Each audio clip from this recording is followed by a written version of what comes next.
while we did as a family in Wimbledon, I made a couple of business trips with the company that I worked for. And one of them was to Saudi Arabia. It's in the summer of 1980. And I went with my boss, the executive vice president of the company, along with a consultant who was working with us on the accounts that the company had there. The clients or customers were the Royal Saudi Air Force, the royal family, and an American company that worked in the oil industry that had a lot of aircraft. So we were there for a couple of weeks, and I can recall very vividly our time in Jeddah. We'd been there. Jeddah's on the Red Sea coast there, and it's not too far from Mecca. And so we're out there, and we were there, like I said, for a few days. And after it was 2 or 3 days, I remember getting up one morning in my hotel room, and I just really felt depressed. And years ago, our pastor had said, Jack Hayward had said, if you feel depressed and you can find a reason, then that's what it is. You can deal with that. If you can't find a reason, it's a spiritual oppression, and then you deal with it that way.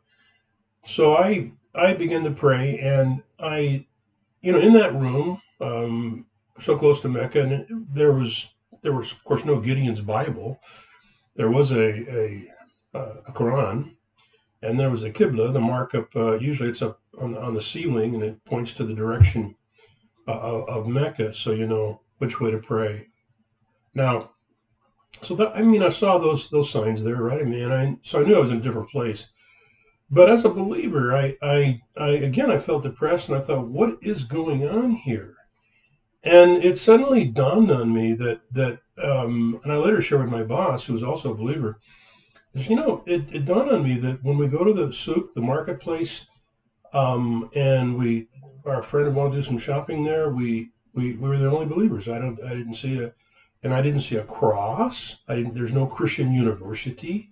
There's at the jewelry store, there was no crosses or any kind of Christian jewelry, as it were. There was nothing that would even indicate that Jesus ever had lived, that there was no Christianity. It was absolutely vacant, void of anything that would speak to or remind you of Jesus Christ and the church. And it was in that vacuum, that void, that darkness, that we've been in for 2 or 3 days. I realized that was the reason for this depression, as it were. So I began to pray, and I told my bosses, as far as I know, you and I are the only ones in this whole area who are believers in Jesus Christ. And so we just were alone, but we were there, and we began to pray in the context of whatever influence we might have with the people that we were seeing.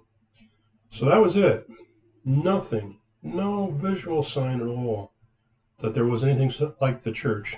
However, we do know there was a church there, and we were not able to connect with that. But the Church of Jesus Christ exists even apart from any visual sign or evidence of that fact. And so in that, we rejoiced, the depression lifted, and I got a burden to pray for that nation and for other underground churches that we knew existed across the country.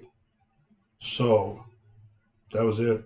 It was kind of scary, definitely depressing, but God lifted that when we realized that He was with us, and we were not alone, and that the church does not depend upon visual signs. It's nice when they're there, but if they're not, Jesus is still there. His church is still there, and we were there.